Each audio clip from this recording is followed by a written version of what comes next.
Good morning all guys. आज हम आपके सामने बहुत ही इंटरेस्टिंग वीडियो लेके पेश हुए हैं। आशा करते हैं कि आप हमारी वीडियो को पसंद करेंगे। पसंद आने पर लाइक से सब्सक्राइब करें। आज जो टॉपिक है हमारा, वो टॉपिक का नाम है ODBC। इसकी क्या फुल फॉर्म है, ये कैसे वर्क करती है, इसकी क्या फंक्शन प्रक्रिया है, आज हम आपके बीच में एक एक चीज लेकर आए हैं। इस वीडियो को स्टार्ट करने से पहले मैं आपको कहना चाहूंगा कि आप वीडियो को एक एक चीज को ध्यान से देखें, नोट करें, और आपको अगर ये हेल्पफुल होती है तो आप इस वीडियो को अपने यार दोस्तों के अंदर शेयर करें। ODBC की जो फुल फॉर्म है वो होती है ओपन डाटाबेस कनेक्टिवली। क्या होती है बच्चों? ओपन डाटाबेस कनेक्टिवली, ODBC की फुल फॉर्म। ओपन, अगर आप देखेंगे ओपन क्या होता है? खुलना। डाटा मतलब समंक, और बेस आधार, कनेक्टिवली मतलब जोड़ना। तो ये चीज आज हम आपके बीच में ODBC का लाने का मेन पर्पज ये है कि हम अपने डाटा को दूसरी जगह कैसे उसको इंपोर्ट कर सकते हैं।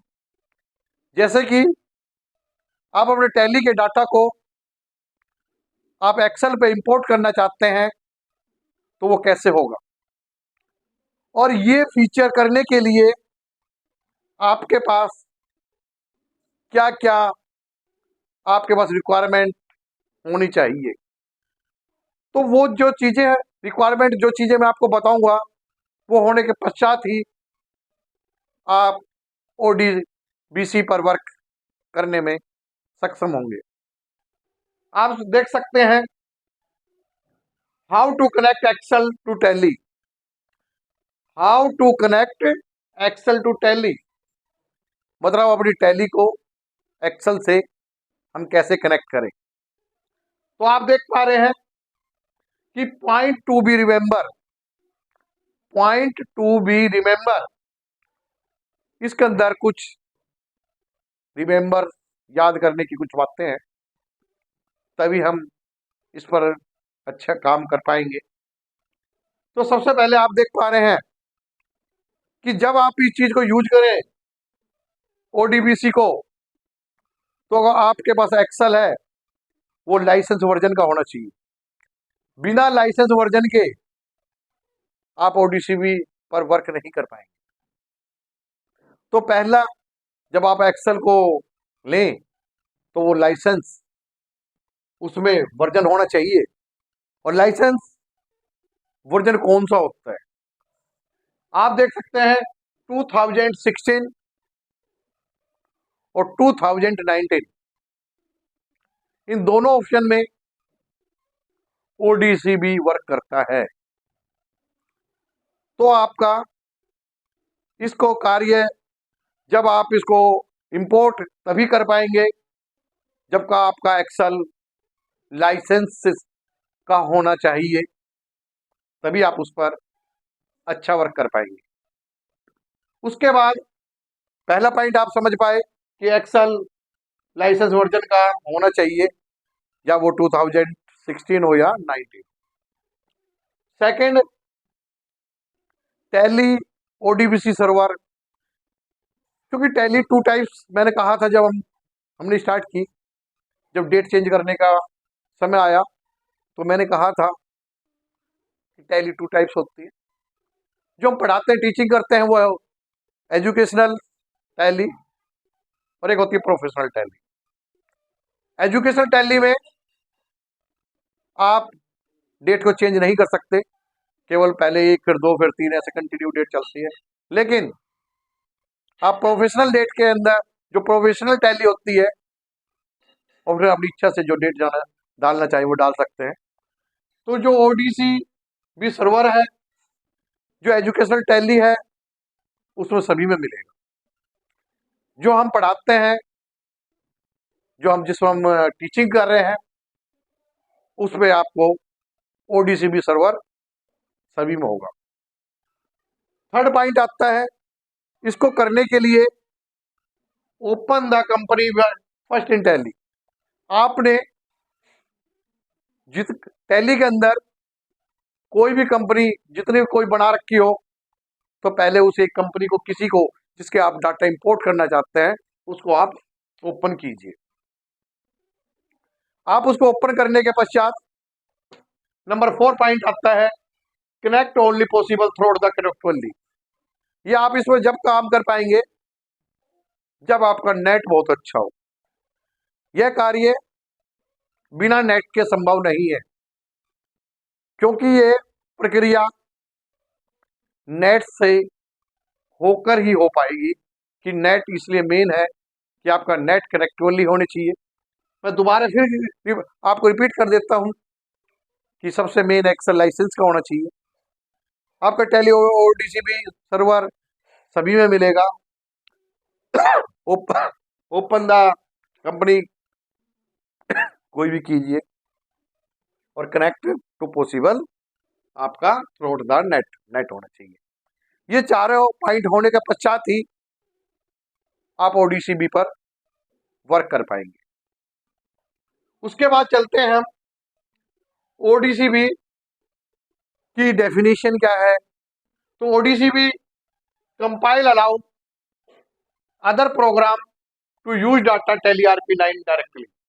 ODCB कंपाइल्स करके डाटा को आपने जो अदर प्रोग्राम के जो डाटा यूज किए हैं उसको वो डायरेक्टली शो करती है। क्या करती है? डायरेक्टली शो करती है। अब आता है प्रोसीजर्स। इसकी विधि क्या है, ये कैसे वर्क करती है, ये आएगी कैसे, तो उसको आप स्क्रीन पर देख पा रहे हैं कि हम उसको प्रोसीजर कैसे करते हैं। जब आप प्रोफेशनल टैली के अंदर वहां पर जैसे कि एग्जांपल हर साल की आप कंपनी बनाते हैं, या जब आप कंपनी को ओपन करते हैं तो बैक ईयर की आपको नाम आता है जैसे 21-22। लेकिन जब हमें करंट ईयर पे जाना है तो हम Alt+F2 का यूज करते हैं। तो जिस ईयर का वर्क करें, जैसे अगर अब हम वर्क करते हैं तो 1 अप्रैल 2023 टू 31 मार्च 2024 के Alt+F2 से हम डेट डालेंगे, या हमें किसी मंथ की, जिस भी मंथ की है तो वो मंथ से मंथ डालेंगे और उसकी स्टेटमेंट निकाल सकते हैं। इसी प्रकार आपको लोड करनी है कंपनी, तो कैसे करेंगे? लोड कंपनी करने के लिए प्रेस Alt+F2। सबसे पहले आप लोड कंपनी करने के लिए Alt+F2 का प्रयोग करें चेंज पीरियड के लिए। उसके पश्चात अगर आप टैली पर जैसे वर्क करते हैं तो क्लोज नहीं करनी, आपको टैली मिनिमाइज करनी। क्या करनी है बच्चों? मिनिमाइज। इसके बाद जैसे आप टैली मिनिमाइज कर देंगे, आप एक्सेल पर जाएं और एक न्यू शीट वर्कशीट ओपन करें। एक्सेल में जाके एक न्यू वर्कशीट ओपन होगी करें, और जब आप उसमें ओपन कर लें तो आप उसके बाद आप डाटा पे जाएं। डाटा पे जाने के बाद वहां पर इंपोर्ट एक्सटर्नल डाटा पे जाएं, इंपोर्ट एक्सटर्नल डाटा। उसके पश्चात फिर डाटा इंपोर्ट पे जाए। मैं दोबारा रिपीट कर देता हूं कि सबसे पहले आप पहले अपनी टैली को मिनिमाइज कर लें। उसके बाद एक्सेल में जाकर कोई सेपरेट शीट को ओपन करें। शीट को ओपन करने के पश्चात आप उसको डाटा पे जाएं। डाटा पे जाने के बाद इंपोर्ट एक्सटर्नल डाटा पे क्लिक करें और उसके पश्चात आप डाटा इंपोर्ट करें। ये ऑप्शन आपको यूज करने होंगे। उसके पश्चात आपको वहां पर सिलेक्ट करना होगा, select Tally OBC Tally select Tally ODBC underscore 9000 as data source. आपको ये चीज वहां पे लिखी होगी, तो आप ये ध्यान रखें कि ODCB अंडरस्कोर 9000 को आपको एक लिस्ट शो करेगा और उस पर आपको क्लिक करना पड़ेगा। उसके पश्चात उसको क्लिक करें, ओपन पे क्लिक करें। उसके बाद आपके पास एक सोर्स फाइल ओपन हो जाएगी। क्या हो जाएगी? Source file. अब सोर्स फाइल के अंदर हमें करना क्या है? सोर्स फाइल जब ओपन होगी तो उसमें बहुत अधिक डाटा, उसमें एक्सेल सीट काफी इसमें दिखाई देगी और उस एक्सेल के अंदर हम उस चीज को ढूंढेंगे। जैसे कि एग्जांपल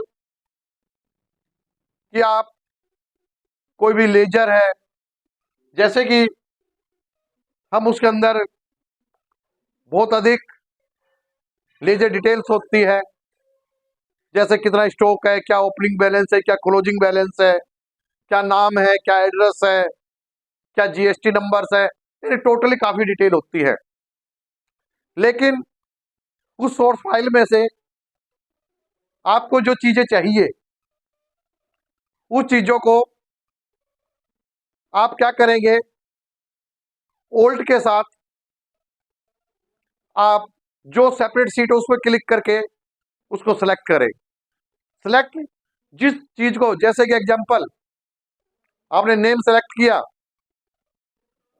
आपने ओपनिंग बैलेंस सेलेक्ट किया, आपने क्लोजिंग बैलेंस सेलेक्ट किया, आपने एड्रेस सेट किया, जो चीज आप सेलेक्ट करेंगे उसके बाद सेलेक्ट करने के पश्चात आप उसमें राइट हैंड क्लिक करें। राइट हैंड क्लिक करने के बाद जो जो उसको राइट हैंड क्लिक करके बाद हम क्या करेंगे?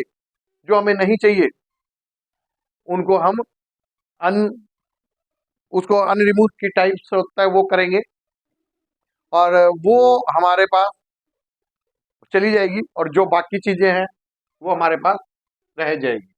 तो चूज डाटा सोर्स। अब आता है Tally ERP9 connect to data and displays. तो टैली डाटा ERP के जो भी डाटा हैं वो आपको डिस्प्लेज करेंगे। Tally ERP9 wizard query screen, उसमें क्वेरी जो मैंने अभी आपको बताया,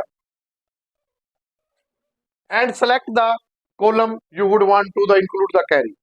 कैरी के अंदर अभी मैंने बताया कि आपको ओपनिंग बैलेंस चाहिए, क्लोजिंग बैलेंस चाहिए, नेम चाहिए, एड्रेस चाहिए, जो भी आइटम चाहिए उसको सेलेक्ट करें और सेलेक्ट करने के बाद जो बाकी उनको रिमूव कर दें और रिमूव करने के बाद जो आप सेलेक्ट करेंगे वो चीज आपके एक्सेल सीट पर आ जाएगा।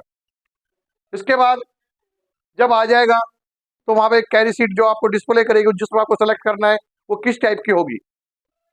जैसे कि आपका सीरियल नंबर में मान लो 1 आ गया, ए में लेजर पेरेंट्स आ गया, लेजर बी के अंदर हमने लेजर नेम आ गया, थर्ड में जैसे मैंने कहा लेजर ओपनिंग बैलेंस आ गया, फोर्थ में हमारा लेजर क्लोजिंग बैलेंस आ गया।